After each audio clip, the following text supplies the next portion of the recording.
Hello and welcome to the show. My name's Relevant. This is Do All the Things. On today's episode, I'm tearing down this PC and inspecting the water loop because it's mixed metals without special coolant and it's been sitting for 2 years. I'm curious what damage has been done. Stay tuned.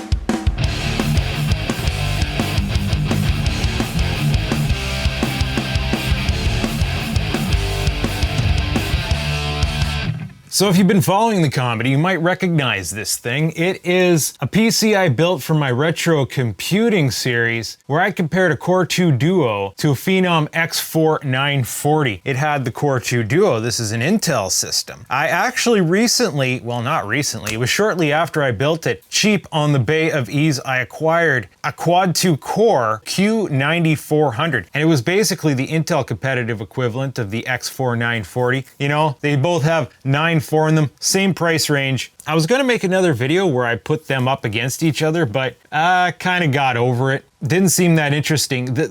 The per core IPCs of the Core 2 Duo that was in it, like, trounced on the X4 940, even though one's dual core, one's quad core. The only thing is the quad core obviously had more overall performance if you were multi-threaded. There were a couple more modern games that did run better on the X4 940 because it was multi-threaded. I'm pretty sure it would be a train wreck comparing the 940 against the 9400. So whatever. This right now is probably one of my fastest legacy PCs in the Windows XP range. So there's that 940. We got 8 gigs of, what is that? 1066 DDR2? Sounds about right. Good RAM of the time. There's a dual Raptor RAID in here, and it's a basic Asus PQ5 board, so it's not even really a high-end board. And it was unfortunately a bit loud because it can't be optimized because the output of this board plus, you know, this case, not the best combination. I want to tear this down so I can repurpose this case for another water cooling experiment project. But instead of just tearing it apart, I decided to do it on camera because it's mixed metals. So we have our copper water block like usual, but then here we have an aluminum radiator scrapped from an AIO. Those are two things you're not supposed to do. Galvanic corrosion, copper and aluminum don't mix. They do it in AIOs all the time, but that's because they're using special coolants. It's like the coolant you use in your car. It's anti-corrosive. Now, best as I could tell, you could use something like antifreeze as a coolant, provided you added a biocide like PT Nuke or something to it, because they don't have biocides in car antifreeze. Engines get hot enough, nothing can live in there, so they don't bother with that, but they are anti-corrosive, and that's basically what you got in an AIO. In this case, we have a water-based coolant, my special blend of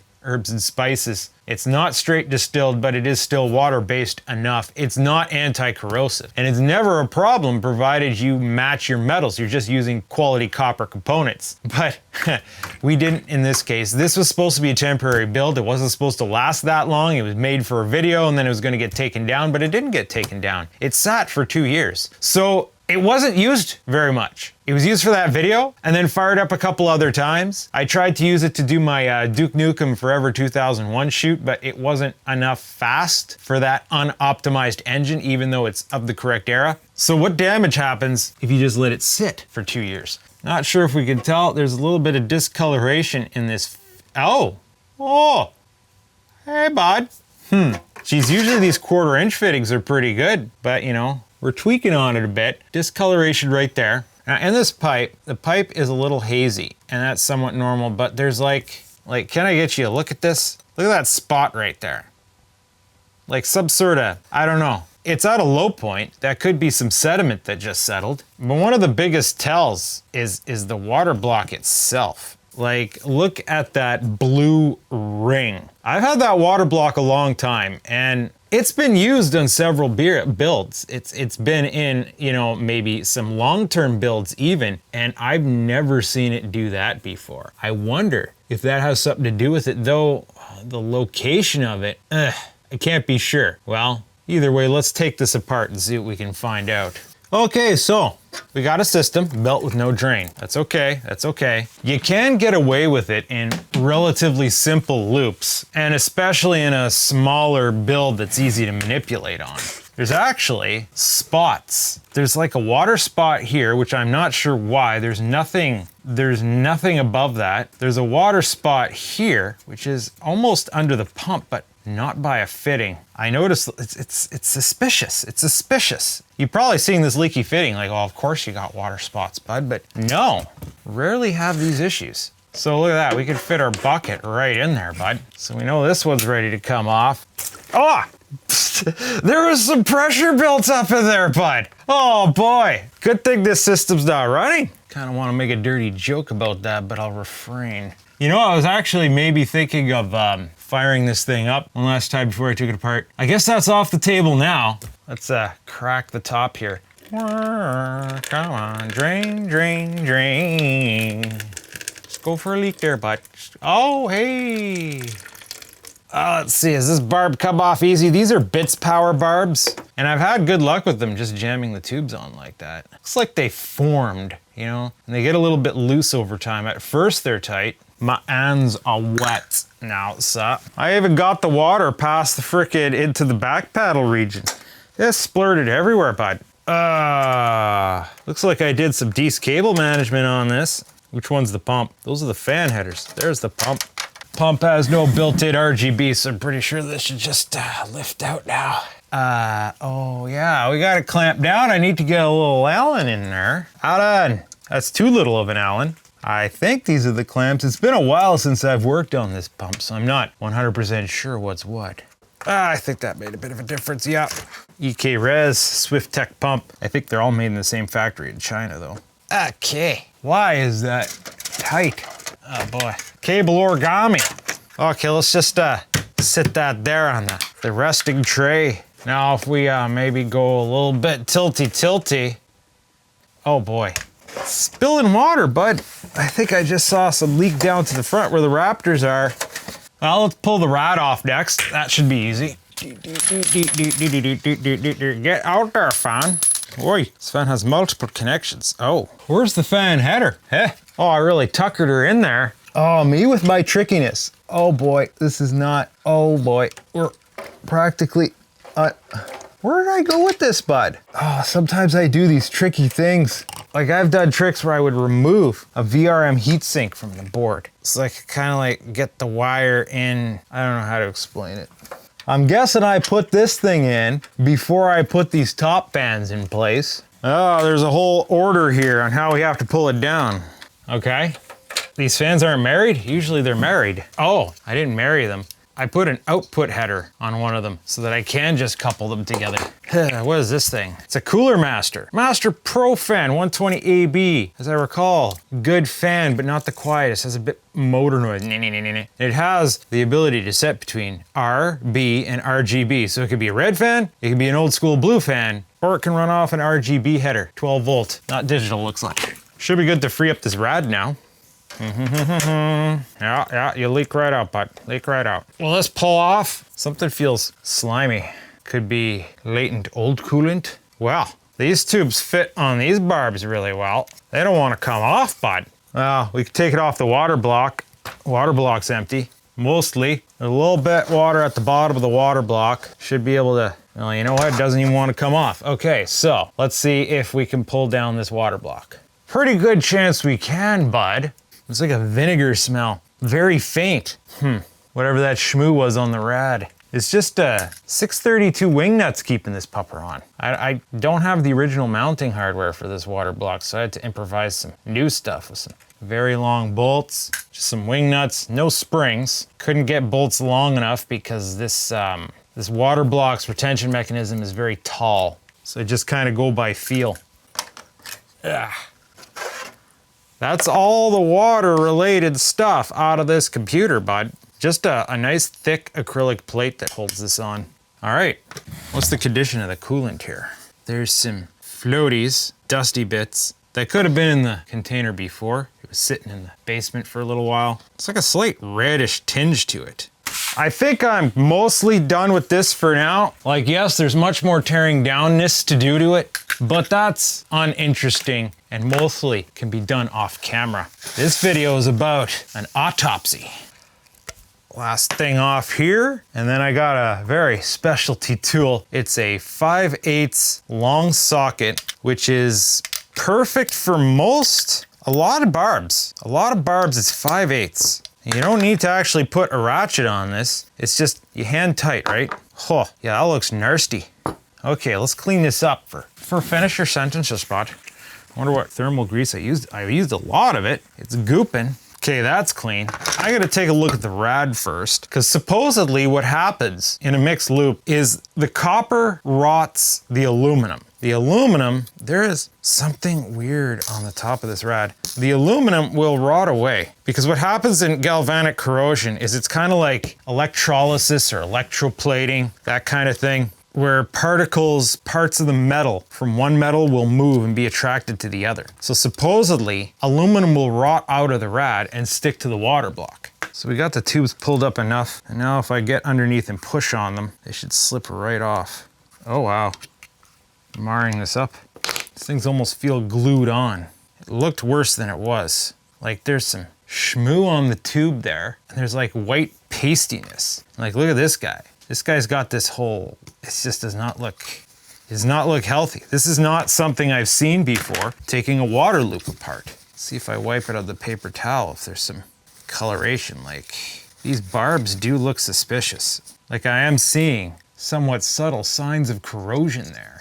Now I'm not gonna break the rad open, believe it or not. I might actually wanna use this rad again. It's a perfectly good rad other than it's aluminum. If I can get the right combination of coolant for it, it shouldn't be a problem, which is kind of another water cooling experiment I think I'd like to do sometime. Now how's about the pump? I used a nice D5 pump for this, so it would be tragic if I've damaged this thing. So far the pump looks fine. We're gonna have what I believe is stainless steel here.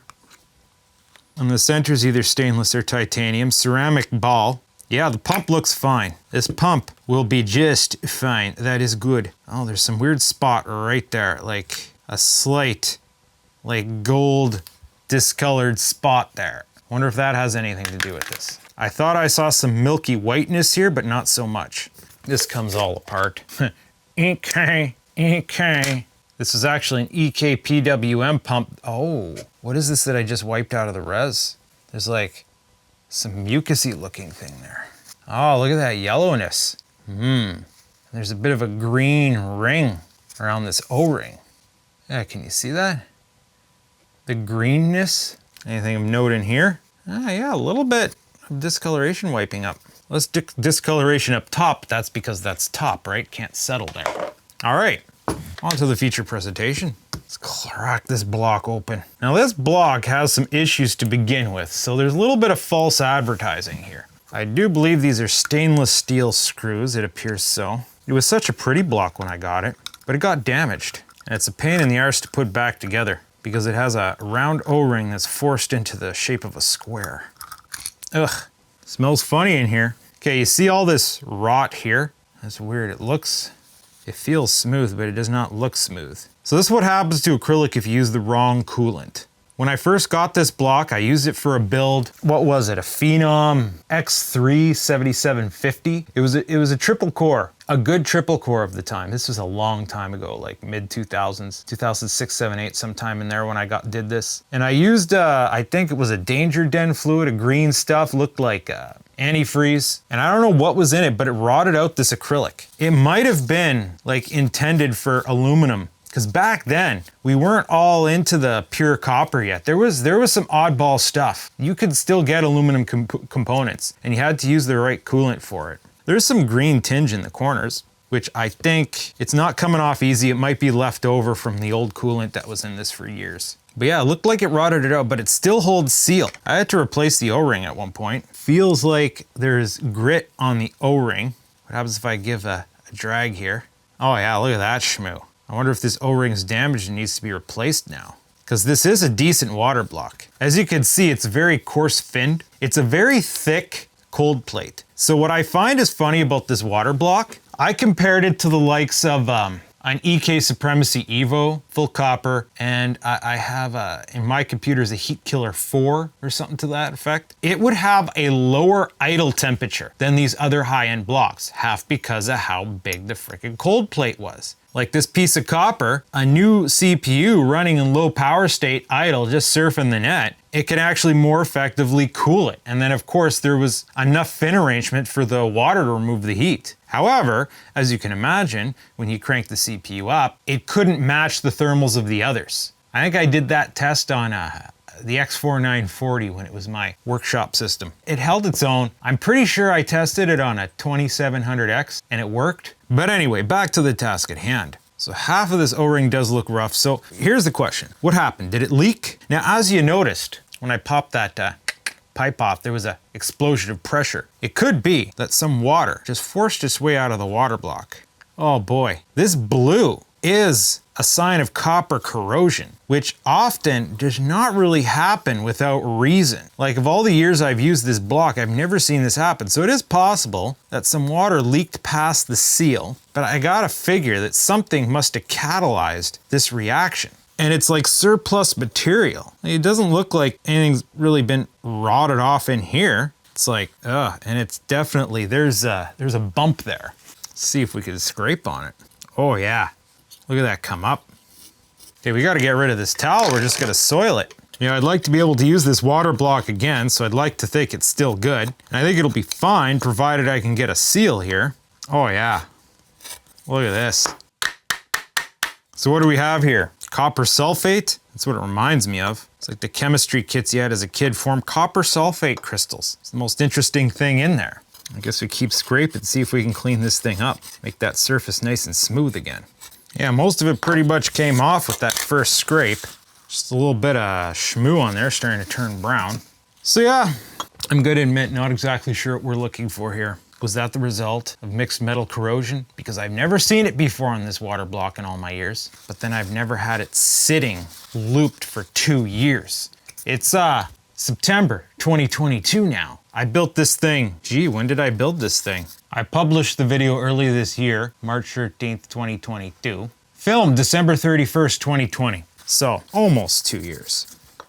All right, it's the next day, and this has been sitting in CLR all night long. The copper aspect of it seems a bit more shiny. Still got staining here, not as bad as it was. It feels smooth to the touch this way. If I hook my fingernail in there, I can maybe feel a little bit of a ridge, just to say. So I think it's safe to say the copper doesn't appear to have gotten damaged. So if what I understand about the galvanic corrosion is correct, where it takes material from the aluminum, puts it onto the copper, then I think we're good. We've gotten that aluminum crap off of here, but it's like the copper isn't really that damaged. Question is, if I could get this put back together, do I even want to use this same O-ring? As you can see, we have a circle trying to force into a square hole kind of thing. Whereas if we form it to fit the square hole, it will go in. It's just a case of making that happen. So how did I do this again? Because it doesn't happen naturally.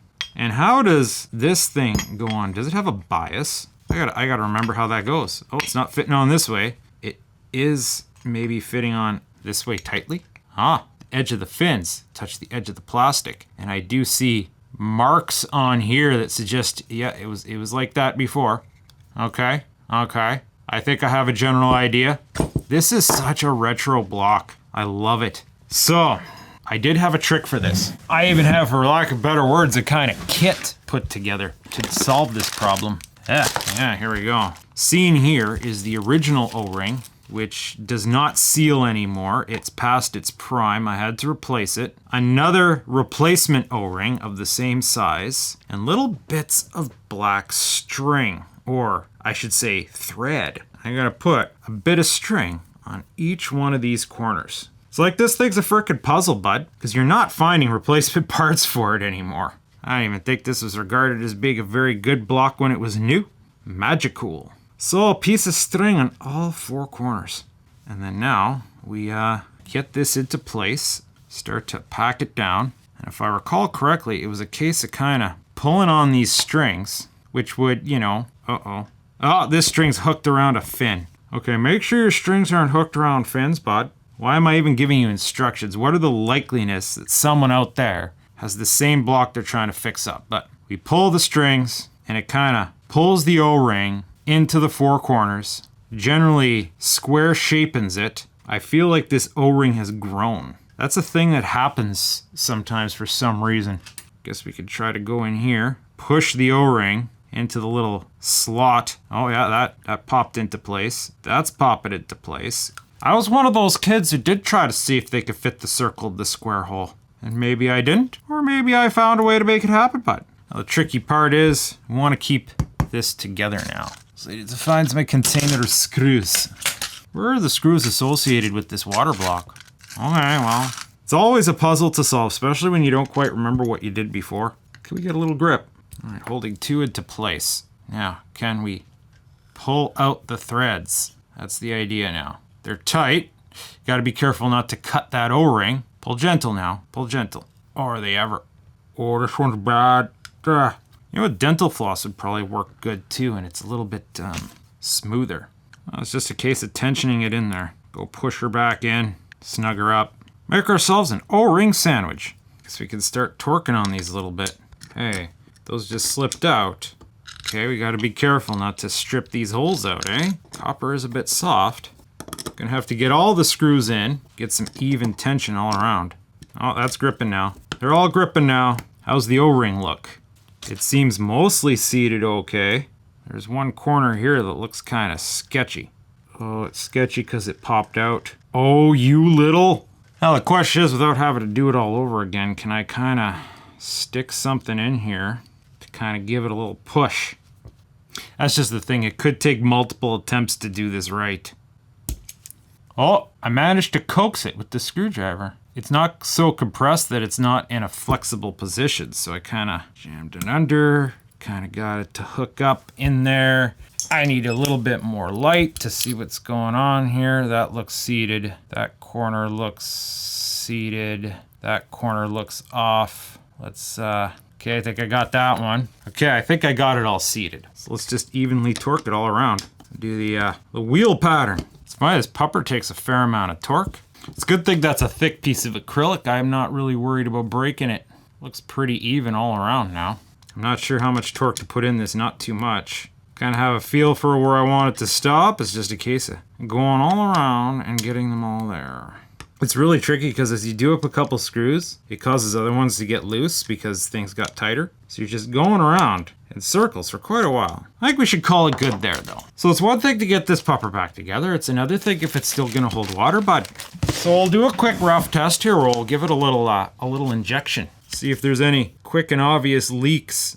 But that's not gonna be the proper test. We need to build this up. So let's put this all back together. Le pump has le O-rings. Oh wait, we forgot to put in the EK thing that prevents it from stirring up. I think I might have one of those little spouts, but this thing's too short for that method. This goes on the... Wait, was this the O-ring that was supposed to go in the water block?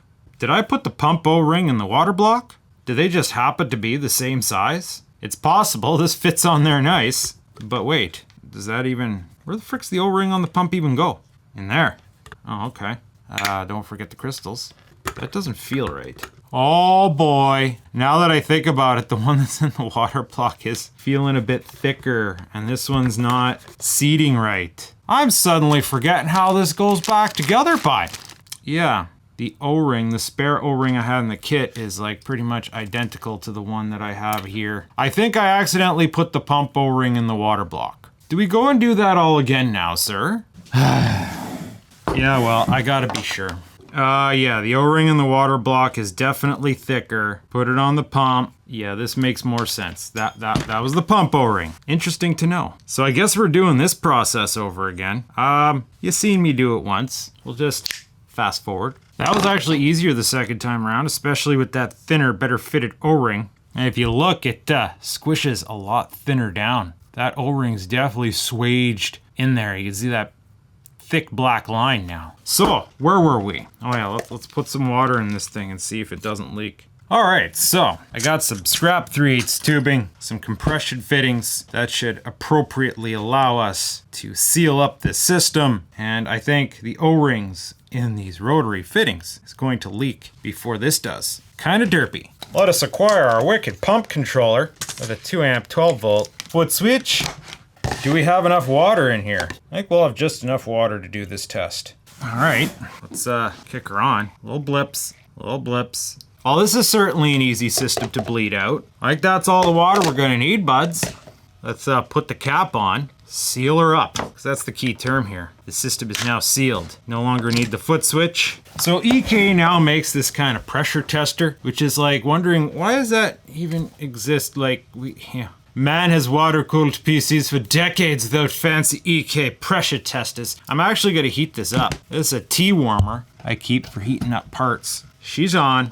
We're gonna plop this on there, and it is going to cook on this, warm it up, maybe generate a bit of pressure, and then we'll see if any water sprouts out where it doesn't belong. Mostly around the circumference of the water block here. Now we just wait. It's probably gonna take a while to warm this water up.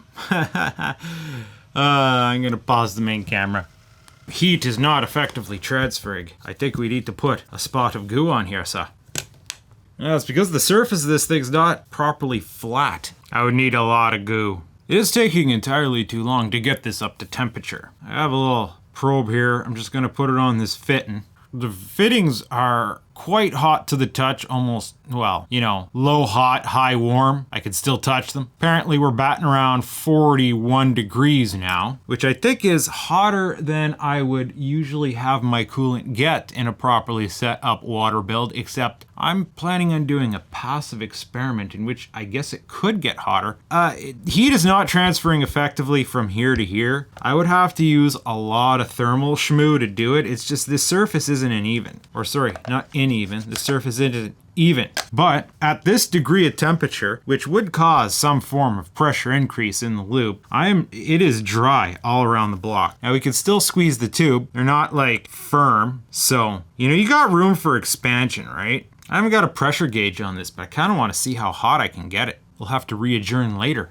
All right, well, this pupper's been going for a few hours now. Probably see it's dark out now. So I got this temperature probe. 70 degrees is the heat coming off the tea heater itself. Now, if I touch the fittings, they're hot. Like, I can touch them, but not for long before it starts to get uncomfortable. Now let's see what the temperature sensor says on the back of this, if I can hold it there long enough. Yeah, I can't hold that probe there with my finger. It's got a wooden stick. Shouldn't skew the results too much. I got about 48 degrees Celsius. Can't recall if I've ever gotten my water temperature that hot before. It goes up and up and up. We can leave this running for hours and it would just keep getting more, but these tubes are a lot more flexible now. Still not firm. Still not sure if it's actually hot enough to increase the pressure in here, which tells me a bit about what results I might expect with the experiment that I have coming. But, you know, this block is holding up fine. I'm not seeing any signs of leakage. Maybe if I leave it sit cold for a while, I'll see a little bit of leakage. It's come to my attention, or actually it's always been on my attention. I just might have forgotten to mention it. That what looked like corrosion could have just been calcification. If this did have just the very slightest slow leak around the circumference of that seal, then that's what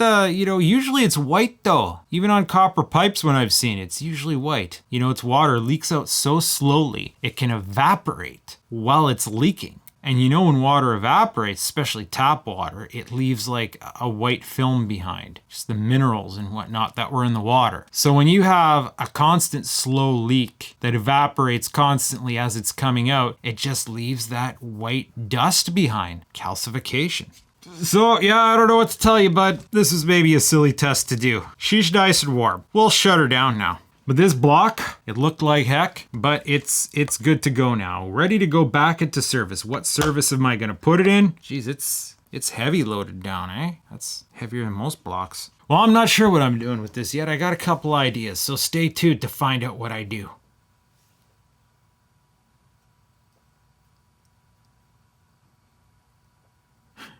Stay tuned to find out what I do. That has a ring to it.